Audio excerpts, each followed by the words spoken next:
Good afternoon, and we are back in session for our last committee meeting of the day, the Student Learning and Achievement Committee, and I'll turn to that committee chair, Ms. Camnitz.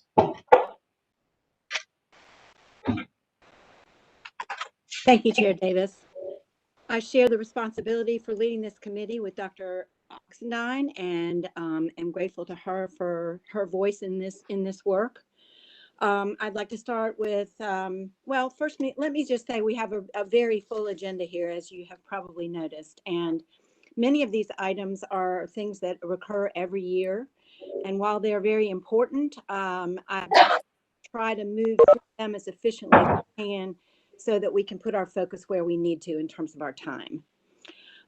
So having said that, first of all, let's go to a very interesting item of new business, the North Carolina Personalized Assessment Tool, which springs from the Innovative Assessment Demonstration Authority that we were given by the federal government, I think a year ago. So Dr. Howard, if you would bring us up to date. Thank you, Ms. Camnitz, and good afternoon to everyone. Yes, that is exactly correct. In June of 2019, the U.S. Department of Education did give North Carolina an Innovative Assessment Demonstration Authority, which was in response to our proposal for a solution that we refer to as the North Carolina Personalized Assessment Tool. That's comprised of 3 interim assessments that lead to a staged adaptive test at the end of the school year. These 3 interims really are based on the foundation of NC check-ins, where students are assessed throughout the school year and are structured so that we can give feedback to teachers so they can more specifically address instruction to students to improve their learning as they go through the school year, rather than having one summative assessment at the end of the school year. And that, of course, is in response to feedback that we received for quite some time from educators across the state that really want actionable data throughout the school year rather than waiting for a summative assessment at the end of the school year. As you can see on slide 3, we do refer to this as the staged adaptive, which is the end of year assessment. And the difference with that assessment is that the staged adaptive will be built in a manner so that students are exposed to items that enable them to show all levels of proficiency, but at the same time have items that are presented to them based on information that's been gathered throughout the school year on how they did on the 3 interims. So not only are we checking off the box of giving information throughout the school year, we're also designing an assessment at the end of the school year that is more personalized, that is more specific for individual students. That is why we refer to it as a staged adaptive. On the next slide, you can see that the primary delivery is online. We recognize there will always be some students who have to have paper and pencil administrations because they cannot access online administrations. The second bullet on this slide is one that is critical, and it's going to require ongoing conversation amongst all of us that are involved in this process. And that is the difference between reading and mathematics. Mathematics is spiraled content and just opens itself more to, in each one of the assessment events, assessing the same content skills, if you will. Mathematics is a little bit different. It is sequential content across the school year. And so we engage with educators, and we have already done that for grade 4 in mathematics. And we'll continue to do that, where we ask the educators, at what point in the year should students be learning specific content standards? Because at that point in time, that is when we want to line up the assessment so we can give that feedback throughout the school year. So that is a very deep conversation around mathematics and the sequential content and what should be taught, which then leads to as we go through the school year. So that is one that we're sure that we'll be coming back to you with updates. Dr. Howard, if I could ask, we seem to be having this trouble this year. Okay, I think whatever that was coming. Okay, thank you. And then we also were looking at item types. And of course, everyone is aware that we have, primarily with the exception of English 2, our assessments have always been centered on multiple choice assessments. And again, we've had lots of feedback from educators that really want different types of items. And we are looking very strongly at performance tasks. This is going to require much conversation again with all of our stakeholders and considering, which content standards really lean themselves to being assessed by performance task. And then considering that with also the two factors around performance tasks, which is unfortunately always cost, and also is the time required to do performance tasks. But we're very fortunate in North Carolina that we already have some avenues where we can get feedback and input as we go through this development process for NCPAT. And the first is we have a testing and growth advisory that represents educators across the state. And we actually have a meeting scheduled for them on October 23rd. And this issue of performance task is on the agenda. And we're going to begin by sharing with them some examples of performance tasks from other states and to have the conversation with them about cost and about time and how do we strike that balance. So with their input and their collaboration, I think that will add to the conversation so that as we go through this development process, we're not making these conclusions or these decisions in isolation, but we're attempting to develop this assessment not just with the end in mind, but primarily with the users in mind. We have a couple of other avenues for input. One is our CCB group that you'll hear us mention quite often. And the last is we have arranged a task order with the Friday Institute to create professional development and to assist us with cognitive labs for item development. And of those two things, the most important, I believe, very strongly is the professional development that has to be in place as we go across the next few years. As you can see on the next slide, the timeline for full statewide implementation of the NCPAT, the 2023-24 school year. And I'm sure all of us would agree that that will be here before we know it. We have several schools, and I'll share that with you in a moment, that have volunteered to participate in these pilot activities and in the development. But we want to make sure that we get participation from everyone. And we also want to make sure that as we're building this system, that we're not just building an assessment that one day shows up on someone's computer screen, but that we're building a system that integrates not just delivery of the assessment, but the use of the data from those assessments, particularly those through grade interims. So that when we get to 2023-24, we have a sustainable system that really integrates classroom activities with formative as well as those periodic interims throughout the year that then leads to that summative assessment as well. You will see here that we were the activities that we had planned, some of the activities, 2021, we had to delay, and that was because we did not administer the spring 2020 assessments, and so we do not have data on the embedded field test items. That has not impacted the overall timeline. We are still within our 5-year timeline with the end goal of administering statewide in 2023-24. And I believe the last slide that we have here this afternoon is looking at the participants. We're very pleased to say that we have increased the number of participants greatly. We began that work last year, and we had much input from districts and charter schools last year. When we applied to the U.S. Department of Education, which was in December of 2018, we had 2 districts and 1 charter school. And currently we have approximately 180 schools across 14 districts and 8 charter schools. And we also have as a participant the Cherokee Central School. And in talking with our psychometricians, Dr. Mabella and Dr. Karki, they feel as though that this is a good representation of the demographics in North Carolina, and we will be able, as we go through this process with piloting the actual assessment items, to draw conclusions and continue the development process. That's very important. We want enough participants to have robust data. Cannot have everyone in the state do it because we have to have also something to compare it to the current assessment. But we're very pleased, and folks have been very thoughtful and very supportive of this process, and we just cannot appreciate that enough. But we also are very deliberate in making sure that as we share information with what we call our voluntary participants or our voluntary pool, that we also encourage everyone across the state to participate as much as possible. Because again, in 2023-24 school year, we anticipate having this assessment statewide for grades 3 through 8, reading and math. And we want to make sure that we travel this journey together.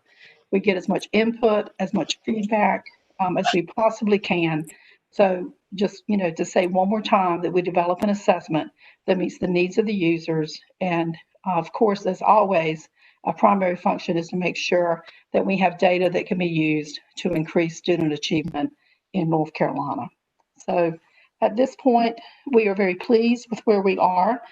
We are also using this year to make sure that we attend as much as possible to the full-scale development so we can make progress even in this year, of which we all understand is a very different year than what we had originally anticipated. So with that, I will pause for any questions.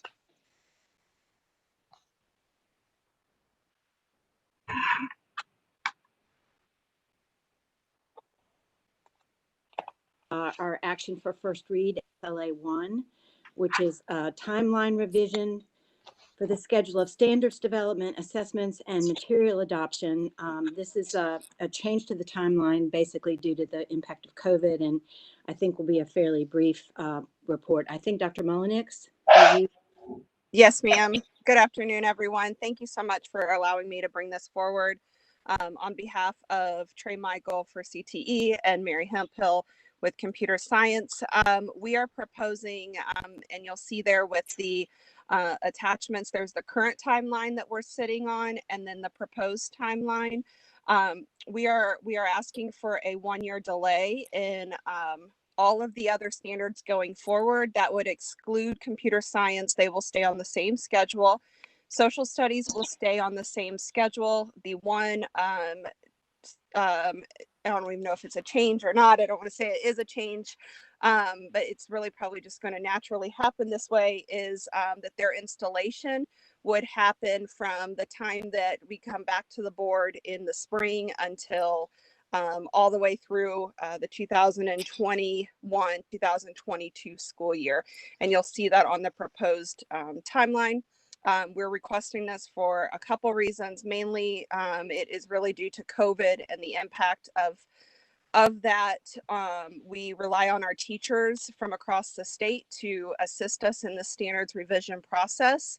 And we know our teachers are extremely overwhelmed right now. And to ensure that we are pulling from all different teacher, diverse backgrounds and perspectives, it seems most advantageous that we would have this 1-year delay.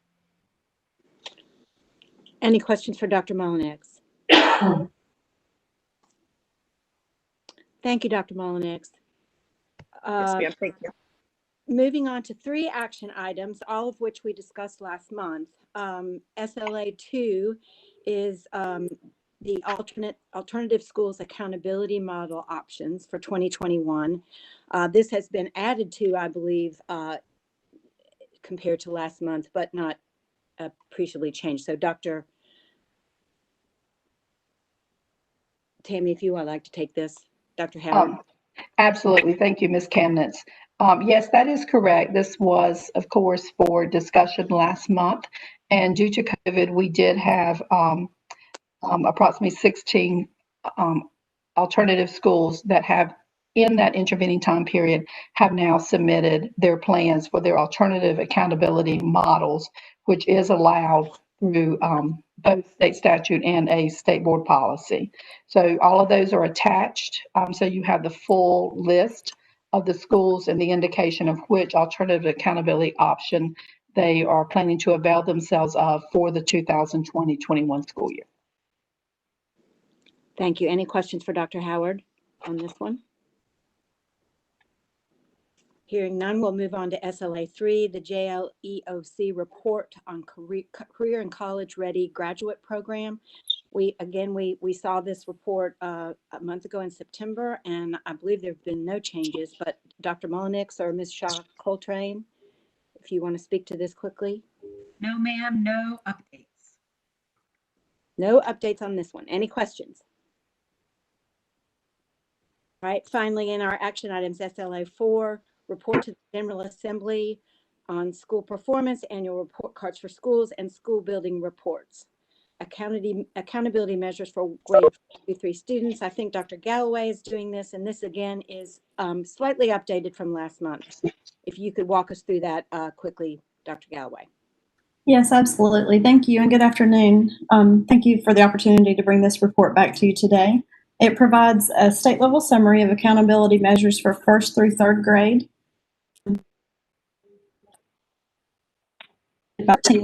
As outlined in Section 2.7E of the Senate Bill 704 reporting requirements. So last month when we brought the report before the board, we shared the limitations and we determined that the next steps would be to provide a window of opportunity for the districts with missing or limiting information to have a chance to respond. Deanna, you can go on to the next slide. There you go. Thank you. So the open data correction window, the districts and charters were provided with additional guidance and support with an open data correction window to review and submit their data. Data that are presented in the tables in the report represent the data reported by the districts and charters following the open window of opportunity. So on the next 2 slides, I outlined the original report data as well as the revised following the data correction window data on these slides. So for 1st grade, the original reporting was 60.3%, and after the revisions, that changed to 55.5% of students who were on track to meet year-end expectations. And then for 2nd grade, students on track to meet year-end expectations, the original reporting was 72% and changed to 68.8%. In 3rd grade, which is on the next slide, the students who were on track to meet the year-end expectations are in the original reporting last month. It represented 69.5%, and following the data correction window, 71.4%. The retention remained the same, which was less than 5% for 3rd grade. And in the materials that are posted, you also have the full report of the state level data and then the individual districts and charter school data. So at this time I'll stop and I'll take any questions that you may have about the data that are presented. Questions for Dr. Galloway? Karen? Yes. This is Alan Duncan. Okay, Mr. Duncan. I'm interested in, Dr. Galloway, your explanation that for 1st and 2nd grade went down on the corrections 5% for 1st grade roughly and 4% roughly, or a little over 3% for 2nd grade, and then went up during the correction roughly 2% for 3rd grade. Is there some? Those are fairly significant percentage variations. Is there some explanation? Yes, sir. In the original guidance and support that we provided, there was a lot of misunderstanding about a code that we asked the districts to use, which was a G code. And that G code was actually meant to represent students who did not have data, enough data to represent whether they were on track or not on track, which should be limited to a very small percentage of students. When the data came in last month, we realized that that percentage was very high. And so we targeted the districts who had high percentages there and provided them additional support and helped them to understand the purpose of that code was to share the students who did not have data instead of The code was actually called, there was misunderstanding because they thought that it was actually the students who previously in the past were exempt, or not exempt, previously in the past had passed an alternative assessment with a good cause exemption. So they related that G code to good cause exemptions and used their past knowledge of good cause exemptions instead of reading through the directions. So we just provided that additional guidance and support and showed them that that G code did not really represent good cause exemptions, but students who did not have enough data. So that's why you see a jump in the first through second grade data. And then the third grade data, we had some districts who had reported all students were on track, like 100%. And so we went in and provided additional support to those districts as well. But all districts were provided the opportunity to change their data if needed.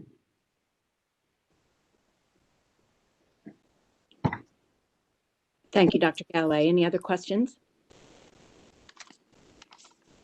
All right, hearing none, we'll move to our discussion items. SLA 5 is report to the General Assembly on the 4-year cohort graduation rate. And before Dr. Howard reviews this with us, I'd point your attention to SLA 11, which is a consent item. The consent item is actually the changes that have been made to this report or to this cohort graduation rate from what we saw in September. SLA 5 is a report of that information to the General Assembly. So we have approving the information in SLA 11 and then approving the report to the General Assembly in SLA 5. And Dr. Howard, I hope I got that right. Absolutely, that was perfect. The only thing I would add is that, of course, the rate that was reported in September was 87.6% for the cohort graduation rate.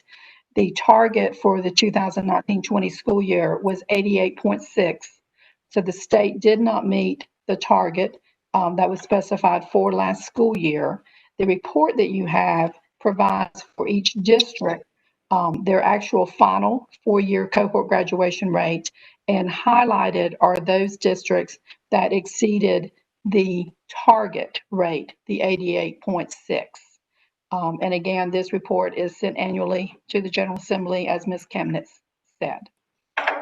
Thank you. We're not seeing that on our screens. Should we pull that up?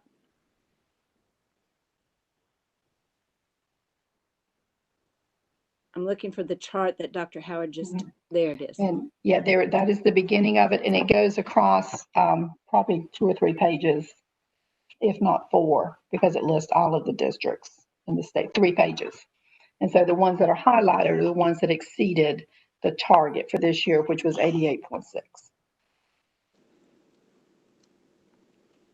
All right, any questions on this of Dr. Howard? So this is an item for discussion. And then when we get to SLA 5, it will be the report. All right, hearing no questions. Thank you, Dr. Howard. SLA 6 is the CTE Essential Standards Course Inventory, Mr. Michael. There were changes last year as a result, I believe, of Perkins 5, and this is work continuing from last year. Mr. Michael. Yes, ma'am. Good afternoon to y'all. Can you hear me perfectly well? Yes. Great. Thank you. Well, again, good afternoon to you all. Ms. Chemnitz, Dr. Oxendine, thank you for allowing us to update the board on the Career and Technical Education Essential Standards and Course Inventory. As you alluded to, CTE has been working very hard to finish much of the work started last year as the Department of Education and OCTE required each state to develop a new state plan for the Strengthening Career and Technical Education for the 21st Century Act. We know that lovingly as Perkins 5 for many, many years. Deanna, if we can go ahead and go to the next slide. So to recap our work over the last year, in October of 2019 and April of 2020, we presented our new state plan, new career pathways model, the comprehensive local needs assessment, the selection of credentials as the new measure of program quality, and our Big Six employability skills to the board. All of this work has been completed, infused into our operations and daily plan of work, and is really making a great and positive impact on our students and ultimately employers. As you know, new and revised career pathways in 2019-2020 have resulted in new or revised courses and course standards. So our 2021 proposed CTE course inventory will reflect this work. You should have received an edited strike-through copy of our proposed course inventory with your board materials, but I'd like to go through the major highlights if we can. So as you see on this slide, courses have been revised to reflect updates for several reasons. First, updated aligned industry credentials. There may be a change in nomenclature, affiliation with a certain electrical code, Microsoft may change an MTA reference, etc. All of those have been updated. We've also updated some of our work-based learning opportunity references based on industry need and feedback. We have revised course descriptions due to standards revisions or weights of standards revisions. And this is due to sometimes as we do a course review, we find that we're not focusing enough on certain standards. We need to focus on those more, and we may reduce areas of weight and time accordingly. Additionally, we've added courses in several program areas to complete sequences in career pathways or address skills gaps. Next slide, please. Some of our course additions include in the business, finance, and marketing education program area, the addition and completion of Sales 1 and Sales 2. The pathway was added previously in the last term, but we are ready to move forward with those two courses to complete that pathway. A new program area that we added with the board's blessing last year was computer science and information technology. Certainly keeping in touch with business need and visibility for that very important area, keeping with the board's vision, the agency's vision, and business and industry's needs. We have completed the Python programming pathway by adding Python programming 2. In family and consumer sciences education, we're adding 2 courses. We had added the pathway last year, but we have gone way down the path of adding these 2 courses in counseling and mental health.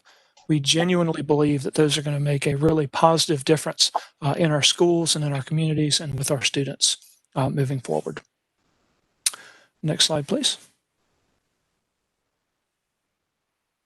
In one of our larger program areas, trade, technology, engineering, and industrial education, we've added the Level 2 drone technology course, completing the pathway in drone technology, a very up-and-coming area for our students.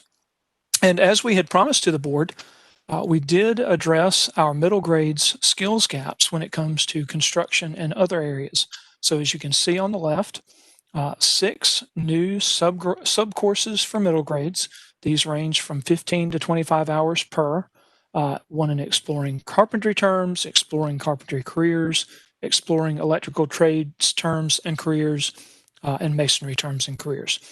We know that children come into the 5th grade very aware of these career options. They're very excited about these career options, but previously we had a gap in career exploration in the middle grades where we did not have any instruction available to those excited students.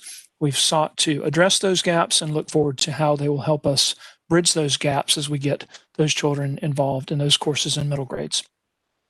Lastly, for this slide, exploring safety and tools in the trades, which will be a more general safety module for any of our children that are interested in trade, technology, engineering, and industrial education.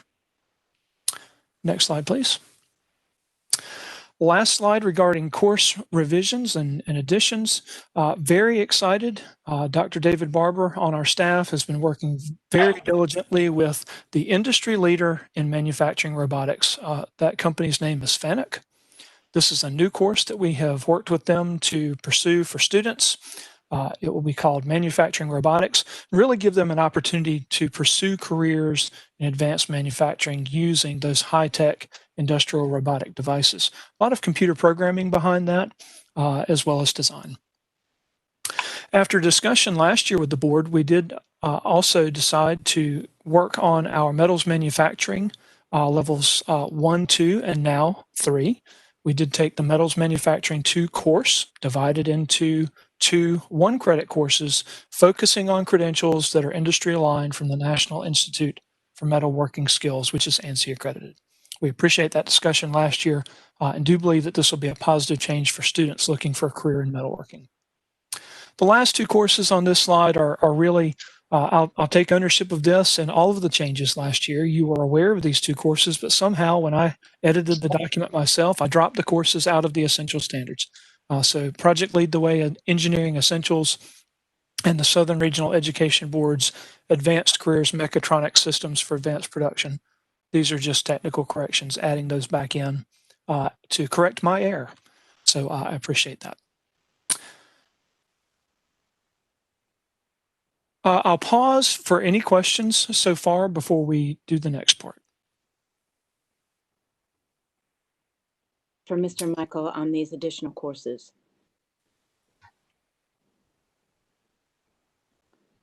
The richness of options for our students continues to grow and be updated, and I think that's just wonderful work, and I'm particularly thrilled to see the school gap being addressed. Well, thank you very much. Our staff has worked really, really hard, and I appreciate those kind comments. Well, with that, I'd like to share some other exciting news for you. I'd like to share the course management system for CTE as it is on the screen. This site is an open site to the public, to students, to teachers, to parents, employers, any stakeholder. It allows the guests to search by course information, credentials, pathways, careers. The site now incorporates multiple documents, spreadsheets of information on CTE courses that we used to deliver to our stakeholders into one consistent space. In the spring, we'd really like the opportunity to come back to you with a new model for our CTE Essential Standards and Course Inventory, a model that really leverages this new course management system, or CMS as we call it. And it'll provide our PSUs with a spreadsheet extract that they can actually use to mail merge and produce local course registration materials much more efficiently and accurately. The site does feature links to current academic year courses and pathways, and of course the NC Careers site as well. So Dr. Townsend Smith, while you are driving the train here, I'll ask if we could just do a couple of clicks really quickly. If we could just click on NC NC Clusters and Career Pathways up at the top left. Great, thank you. And if you would, choose your own adventure and select one of those options. Entrepreneurship, a great one. So if you will remember back to last year, we presented you with a spreadsheet that showed this graphic. This graphic is now on a website. It is fairly static for now. That will change as we make upgrades. But this is the site that shows teachers, parents, business owners, students, etc., exactly what the pathways are that NC CTE and your state board has approved. So we're excited about this being live and open and visible to the public, and hope you join us in that excitement. Dr. Townsend Smith, if you could click return to the main page. And then if you would click on the text box there for a search. And let's key in sales. Right here? Yes, ma'am. It looks like it's getting a little stuck. There we go. Thank you. And then select Sales 1, please. And then select Course Information. So here is the course information that used to be spread out across multiple documents and spreadsheets. Inside of this one consistent space, you see the very basic information about the course, but also some enhancements that we were not sharing before. We also include here the aligned credentials. In this case, for Sales 1, there are not any, as that is a much more professional degree. But you see the work-based learning, you see career clusters, you see pathway levels, CTSOs, our great student leadership organizations, and career codes that map directly to ONET and other national industry recognized inventories. So let's click return to the main page one more time. And then if you will, click course standards right in the middle of the screen. Excellent. So here you see what we have typically referred to as a blueprint for a CTE course. And any user can now see these standards. They're open to the public.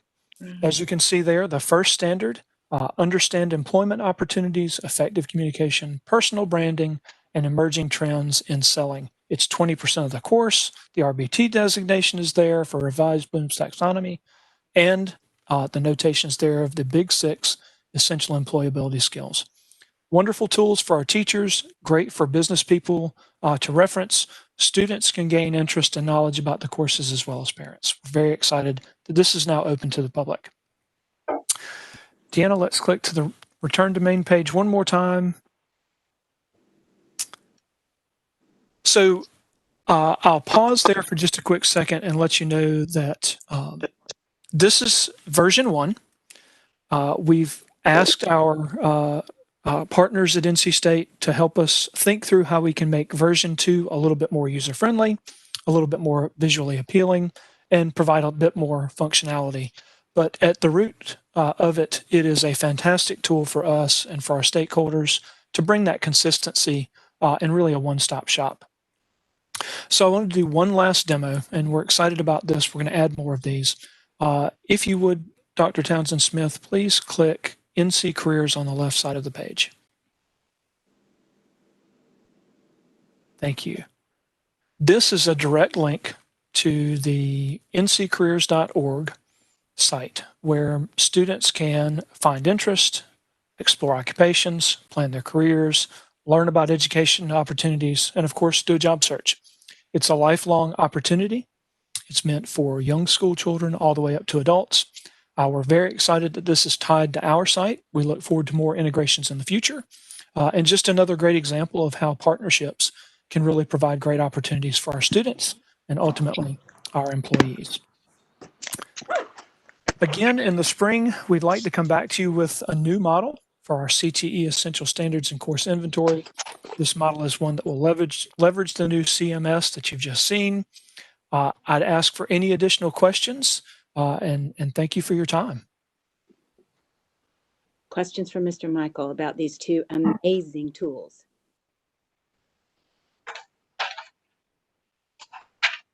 I would like to ask Mr. Michael, how are you going to disseminate information regarding the existence of this website? That's an excellent question, and you know, I'm a marketing and sales guy at heart, and we have actually added a person that is helping us with some of our social media, branding, marketing, and whatnot. We are promoting it a variety of ways. The first step really is to get our primary stakeholders, our public school officials, to use the site. And as we share it with them, share it with our career development coordinators, we expect it'll pass its way down fairly significantly. Thank you. Yes, ma'am. Hearing no other questions, let's move along to SLA 7, Career Technical Education Credentials Report. I think Ms. Kimberly McDonald is going to go through this with us. Yes, ma'am. Thank you. Can everyone hear me okay? Yes, we can hear you. Great. Thank you. I'd like to thank the board for allowing me to share this briefing on the credentials earned by our secondary North Carolina CTE students. It's exciting work for us. And as Trey shared earlier, 2019-20 marked a transition into the career pathway operations and really necessitated us to look at our work with our partners so that we were able to take a much closer look at the credential inventory and how they align to our career pathway courses. So I'll just ask Trey, if you don't mind sharing a quick update on the work that has been occurring with some of our partners around the evaluation of our credentials. Thank you, Kimberly. I appreciate that, and I'll be very, very brief. I just wanted to quickly remind all of you of some work the department has been involved in with Cecilia and Jenny over at My Future NC, also with the Department of Commerce, the NCBCE, NCWorks, and local workforce development boards, as well as the community college systems.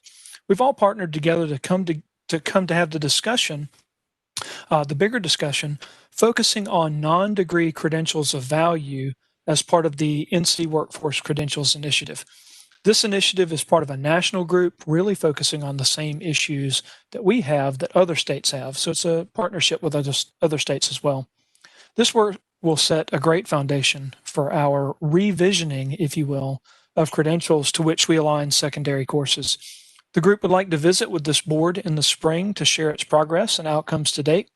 So if it's okay, I'd like to work with Dr. Townsend Smith to identify a time on that agenda or on the agenda for that item. And now I'll turn it back over to Kimberly, and thank you. Thanks, Trey. So this is a report that has come every year to the board. And again, this report just highlights the credentials earned in CTE courses that are aligned to the course standards in career pathways. The credentials are endorsed by business and industry in effort to document student mastery of their skills required for employment and advancement in their selected career pathway. So this slide that we're looking at shows us the total of credentials earned by our secondary CTE students. The number of credentials has increased steadily from our first year where we collected credentials, which was 2010-11, and it was just over 24,000 credentials earned in the state. As you can see, students earned just over 241,000 credentials during the 1920 school year. As you can see, as we look at this slide, you can see that in the 2019-20 school year, we observed a slight decrease in the statewide credentials earned. This decrease really can be attributed to COVID in the spring semester, as well as our transition in operations to the new career pathways course sequences and credential realignment that Trey discussed just previously. So if we look at our next slide, this highlights the top number of career and technical education credentials earned by our students. So our highest number of credentials earned was for NCCER, which stands for the National Center for Construction, Education, and Research. And this is really a great opportunity for our students because the Department of Labor reports that general construction is growing faster than average, and they expect it to grow from a 6.5 million jobs in the United States in 2014 to a 7.2 million number of jobs in 2024. And then we look at our second one, which is the Microsoft Office certifications. I'll note that last year, students attained just over 43,000 Microsoft credentials. The reduction that we're seeing in those Microsoft credentials really is directly correlated to the career pathway operational shift, where we aligned these Microsoft credentials to career pathway supplemental employability skills. If we move on down, we see the EverFi credential, and that represents 9 modules that focus on financial literacy. We saw a slight dip from our 18-19 numbers, and really that reduction can be reflective of our agency operations, of our transition of the course that credential was aligned to, which was BF05 Personal Finance, to the Economics and Personal Finance course that now is transitioned to the Social Studies area. We see the Workplace Readiness soft skills, and that was those essential employability skills that Trey highlighted earlier that are located in the course management system. And we see skills with our students earning credentials of communication, teamwork, networking, and problem solving. It's aligned to this credential is aligned to our career management course. And that course under the new operations on career pathway operations is also a supplemental employability course. We see our CPR, AED, BLS healthcare provider certification coming in third. So they bumped up a little bit more from last year. And that's aligned directly to our Health Science 2 course and our Project Lead the Way Human Body Systems course. The second from the bottom is a new one on our top 10 list, and that's the Adobe Photoshop credential. It's aligned to our Adobe Visual Design course and the Adobe Academy pathway. The last one is our OSHA 10-hour construction industry certification, and that is directly aligned to our construction core course, which is the foundational prerequisite course on those career pathways for many of our manufacturing and construction courses. So if we flip to the next slide, we'll see that the data that's presented on page 17 of the credential report, this slide shows the total number of credentials earned by the 115 public school units and the 4 charter schools in 2019-20. So the top 10 are listed here, the highest number earned on this chart that you're seeing on this slide. Also, if you flip to the next slide, on page 17 of the credential report, you'll also find the number of credentials earned as a percentage of CTE enrollment for courses that have standards aligned to credentials. I like to think about finance, and that's my return on investment, if you will. So what I will say about this slide is that you'll note that for some of the CTE courses, students can earn multiple credentials for the same course. So you'll see that some of our percentages are over 100%. And that is because there are multiple credentials aligned to that course. I'd love to celebrate with you all Gaston County Schools. That has my little gold star next to it, because they were first on both number of credentials earned and percentage earned. That's never happened in the time that we've been collecting credentials. So they're really setting the bar high, and it's just attributed to the work that goes on with their administration and their CTE teachers and their students. I'd also like to highlight Caldwell County Schools for being on both lists as well. Again, what this shows is for Caldwell County, they were extremely consistent from last year to this year. And what that tells you is that every student who walked in the door of a CTE class that had offered a credential, aligned to a credential, students earned on average 2 industry recognized credentials, which is pretty amazing. If we look at the top 15 of these lists, I also wanted to note that Rowan Salisbury schools and Burke County schools ranked in the top 15 in both of these lists. Statewide, during 1920, our students earned 72% industry recognized credentials. So if you look at the next slide, and on page 7 of the report, you will find that the total number counts of the Southwest region was the highest in credentials, with just earning 52,000 credentials earned. And then if you move to the next slide, again on page 7 of your report, you'll see on the next slide that the highest credential earned percentage was in the Northwest. And so that's at 119% of those students, again, that walk into those classrooms in the Northwest, of a classroom that has a credential aligned to the course, that those students are earning at least 1 credential, which is pretty amazing. So I want to take the moment to thank you all for allowing me to share this amazing work of our CTE students and our extremely dedicated CTE teachers. CTE state team, our administrators, our teachers are very proud of these students' accomplishments, and it was my pleasure to feature them. And also, I will receive any questions that you all may have.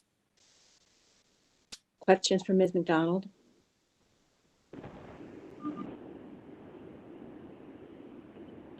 I'm sure. I have one. This is, well, a couple actually. Is Alan Yes, done? sir. Yep, go ahead, Mr. Duncan. First of all, thank you for the very thorough report and also the tremendous success or accumulation of data you provided to accompany and support the report, which I know was not easily done. So I appreciate very much the effort that went into that. Trying to look at the public school unit results by enrollment, I want to make sure I understand what's being listed. Now, I use Gaston County, which you complimented for their tremendous efforts here. And it has under enrolled, it has 6,857 students and then earned 14,986 for a percentage earned of 219%. Just so I understand, does this mean that number of students, 6,857, and earned a total of 14,986 certifications? That is, the students took multiple certifications. That's how we got to that percentage. Exactly. What we're looking at in Gaston County, LEA 360, what we're looking at is on page 19. We're referencing their counts, and what we're looking at is exactly there were 6,857 individual credentials that were earned by those 14,986 students enrolled. And so what that tells me is students may have certainly earned multiple credentials in those courses. So like our IC00, which is our construction core course, that actually has 9 individual modules or individual credentials that are aligned to that course and the standards in that course. So yes, those, 6,857 students enrolled earn those almost 15,000 credentials, which is pretty amazing. All right, and then just to sort of go the opposite direction for a minute, on that same page 19 you're referring to, and this is not the only one, there's several that have percentages in this area. The Granville County Schools, for example, have 1,685 students enrolled. Yes. Earned for a 3% earned percentage. Do we have an explanation for that? There's a lot that are very low like this in comparison. Yeah. Yes, and that would be something that as our regional coordinators for career and technical education go out, they visit and they talk with the CTE director. So this report not only informs the General Assembly in November as an annual report as well as the school board, but this is something then we as a division use to improve our operations as a whole. So yes, absolutely. I don't know the exact reason why, but that gives our amazing regional coordinators time and data behind the discussions that they'll be having with Granville County. And it could very well be that, it was enrollments in certain courses. It could be funding. There are numerous reasons. So I can't speak to exactly why Granville was a little bit lower, but that certainly would be something that our regional coordinators would work to find out and just have a growth opportunity with Granville. Mm-hmm. Those kind of variances, and there are several. I didn't mean to pick on for Granville County. There might be a great explanation, and there are several that are there. So I was just trying to get some sense of what that is. I also noticed a tremendous variance in courses that were accredited. For example, a number of counties, more in districts where you would expect it, offer credentials for hunter safety. And is that geared towards an occupation, which I know CTE is specifically, or just geared to an important element of that community, which is that we have safe hunting practices in that area.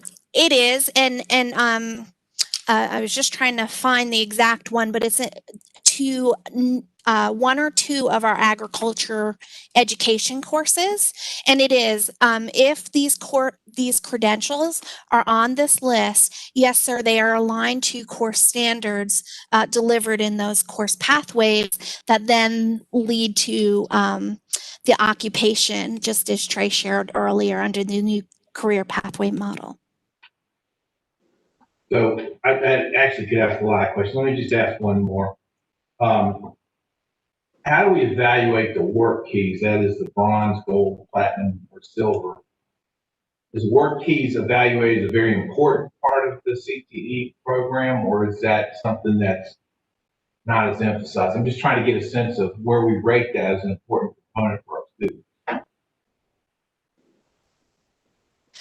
It's a great question, and we work with our partners with accountability to determine who our concentrators are.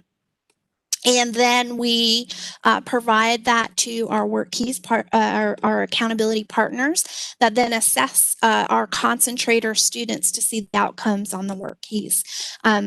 So certainly, as we look at the industry credentials, that is one that displays the employability skills and certainly encompasses all of the employability skills that CTE embodies in North Carolina with the career pathways. I know that that's something that's being evaluated as part of the work that Trey has been doing with our industry partners and that he described at the beginning of this presentation. Some districts that don't have a high percentage of completion necessarily, nevertheless have a very high percentage of students who are doing completion of WorkKeys, and other districts have a very, very low number of students who complete WorkKeys. I guess I'm under the impression that WorkKeys is valued by employers, usually involves more than one course. It's not a single course situation. Yes. And therefore would be something that we would put some emphasis on. There just seems to be tremendous inconsistency on that. So if you can help clarify that long term, that would be helpful as well. Thank you again for your yes, sir. very fine work on this. Yes, sir. Thank you. Any other questions from the board? Thank you, Ms. McDonald. We are very proud of the work that's being done in the CTE department. So thank you so much. Thank you. Moving on to SLA 8, recommendation for high school accreditation for the John H. Holmes High School in Edenton, Chowan. Dr. Howard again. Okay, thank you, Ms. Chemnitz. Yes, this is an accreditation recommendation item for discussion. And just to share that the process is a cross-divisional team within the agency with representatives from career technical education, advanced learning, charter schools, exceptional children, accountability, and standards curriculum and instruction. This team comes together and they view the data of this particular school, and they also noted that this school had a comprehensive needs assessment as well as very thorough and complete school improvement team plans and actions. So based on all of that information, the recommendation from this team is to give accreditation status to John A. Holmes High School. Thank you. Thank you, Dr. Howard. Any questions about this item?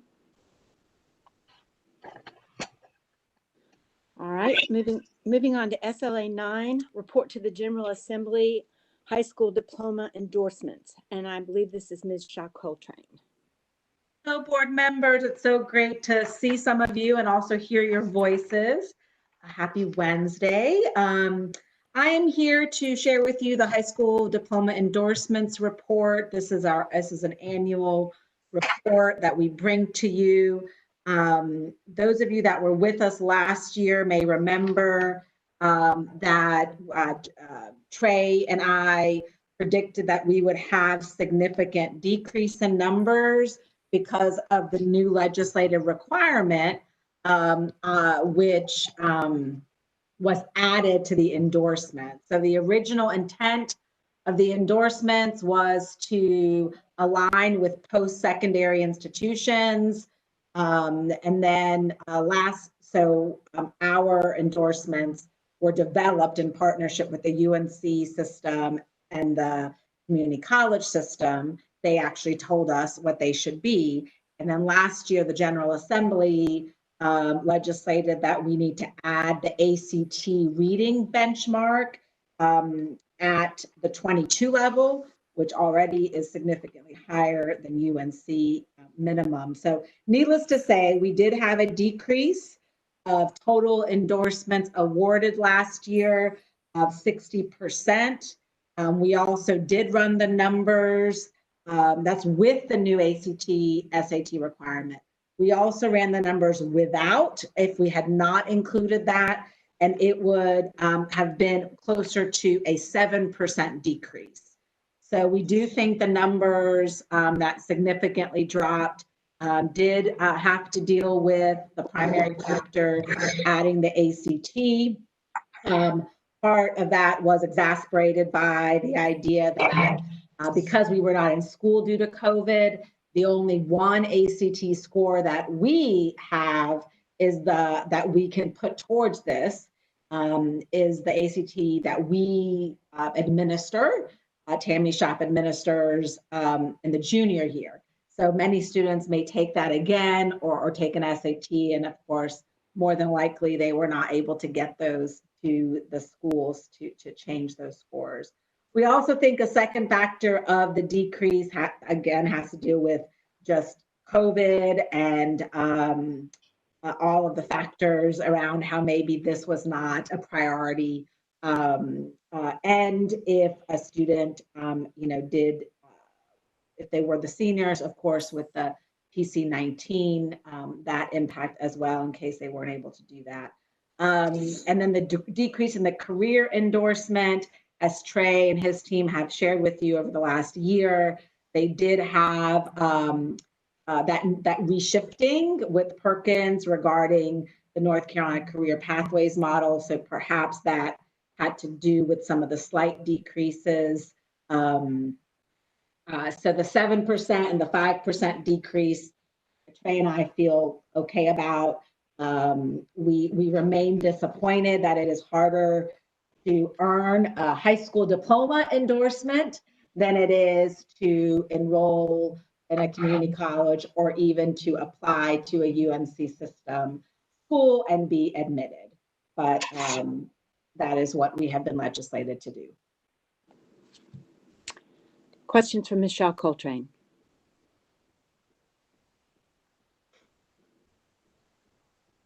So next year, despite the fact that some of this is due to COVID, next year we should not expect to see any great increase in these credentials based on these new rules. I do not believe so. No, ma'am. All right. Questions? Thank you, Ms. Shaw Coltrane.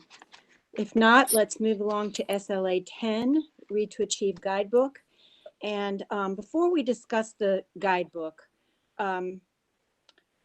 which is such an important part of our early literacy work, I have some questions about the direction of that work as a response to some changes that were made to the organizational chart recently, the DPI organizational chart recently. Just mindful of our responsibilities that are defined in the Constitution, the Leandro Plan, Read to Achieve legislation, and our strategic plan, this board and the department have worked together to develop a clear plan for the improvement of our early literacy instruction. Implementation of that plan is just beginning, and it's critically important work. And I feel that it's imperative that we have clearly designated leadership within the agency to move this work forward, and also to be ready to support the new leadership that we'll have coming on 3 months from now. The board will hold her accountable from day one, and she will need a working division dedicated to early literacy. So looking at the latest organizational chart, I can't see where that leadership is going to come from. And I'm a little puzzled as to why the change was made without any discussion with our board. I'd like to suggest that we revisit that, rethink it. Perhaps Dr. Emery could work cross-functionally with Dr. Stegall to develop a program or a structure for the leadership of this very important board and General Assembly priority. I don't know if Superintendent Johnson is on the call or any response to that.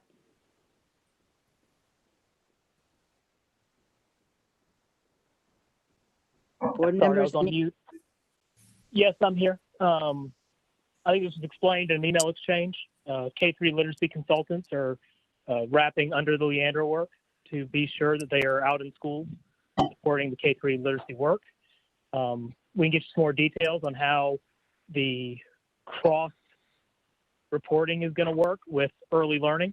But early learning already does so much with Read to Achieve that the policy and budget decisions will fall there naturally under David Stegall still, and that will be supported by the K-3 literacy consultants. So who in the department is going to be leading the work around early literacy? Is that Dr. Emery? David Stegall and Dr. Emery. The two of them together are responsible for making sure that we continue to move forward on the plan that we just adopted. Yes.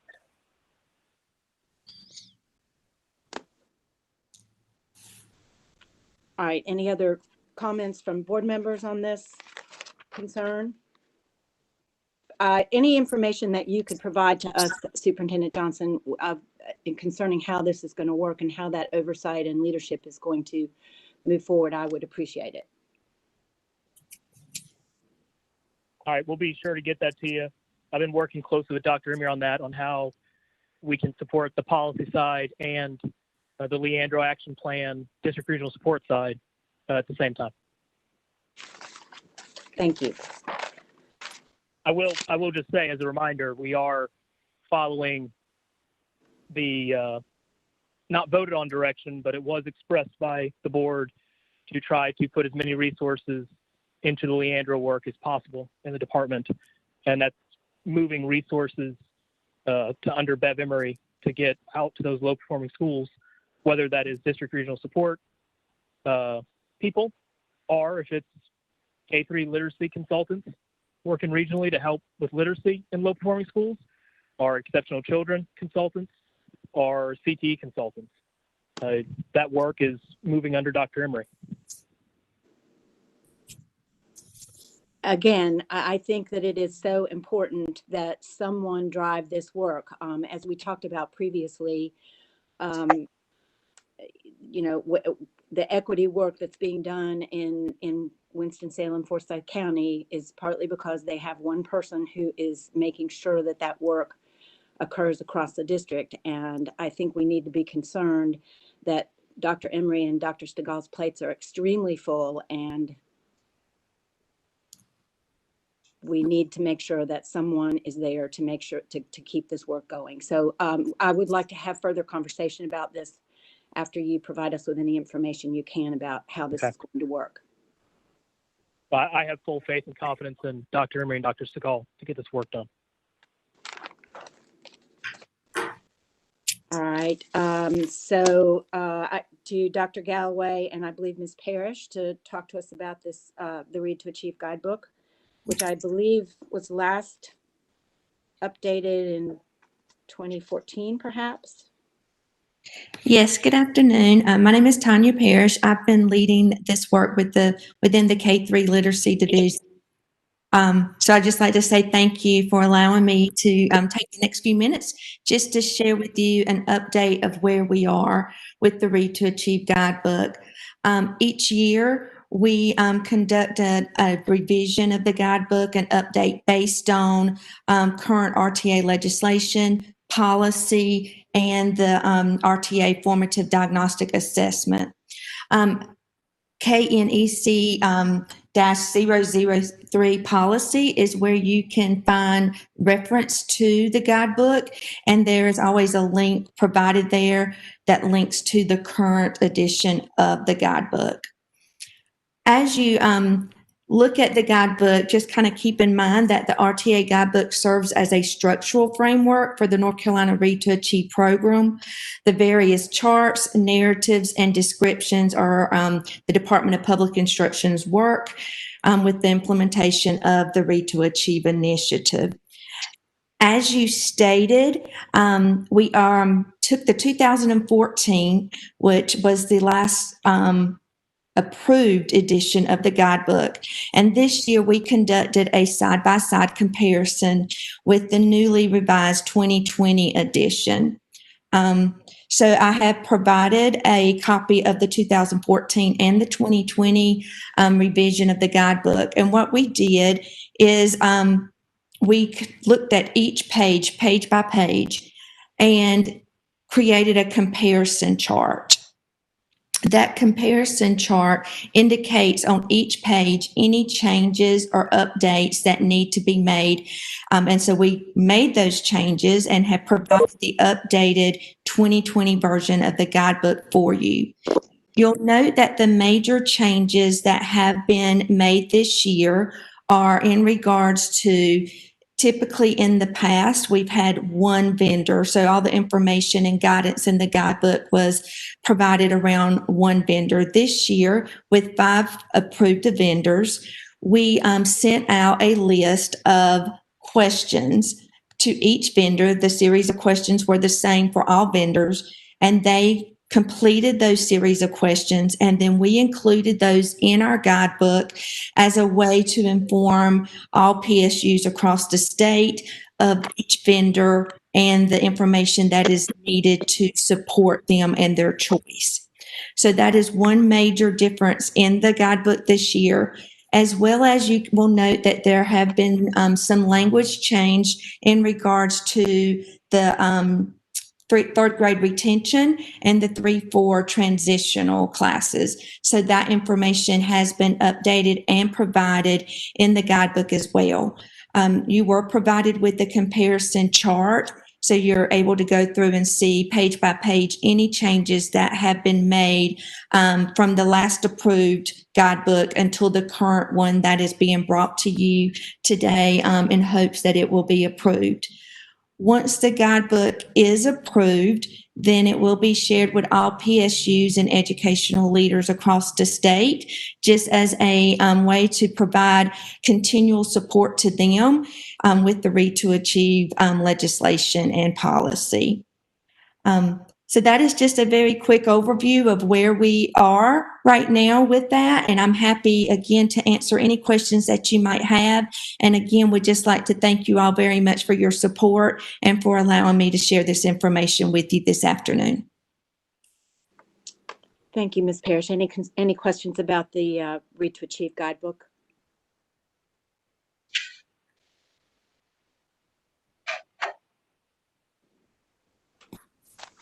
Hearing none. Again, this is an item for discussion, so we will take it up again next month.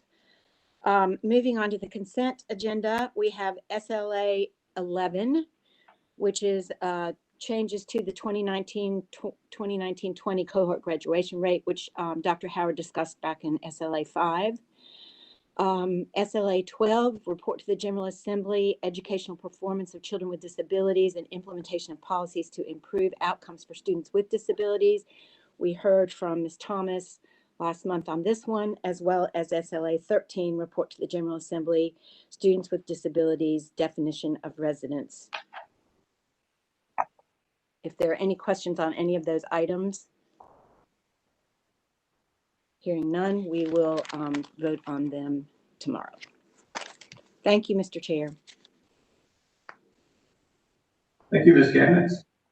That concludes today's updates and committee meetings. We will close out our planning and work session and have the remaining committee meetings during tomorrow's board meeting. I want to thank my colleagues, advisors, DPI staff, and others who contributed to today's meeting. I now ask for a motion to go into closed session and note for the audience and listeners. Following closed session, the October 2020 meeting will adjourn, and we will reconvene tomorrow at 8 a.m. Excuse me, 9 a.m. 9 a.m. Is there a motion to go into closed session? Vice Chair Duncan. Yes, I move that we go into closed session to prevent the disclosure of privileged or confidential information under NCAC 06B 0103 and .0309 for the North Carolina Administrative Code and for the purposes of consulting with our attorney on attorney-client privilege. Motion by Vice Chair Duncan. Is there a second? Second by Ms. White. Dr. Townsend Smith, we call the roll to capture the vote. Yes, sir. Ms. Kamnitz, Yes. Mr. Keenan, Yes. Mr. Hall, Yes. Dr. Tipton Rogers, Yes. Ms. White, Yes. Mr. Ford, Yes. Vice Chair Duncan, Yes. Chair Davis. Motion carries. We will move into closed session at 3:15. Ask those who be part of closed session to drop the line. Let's reconvene at 3:15.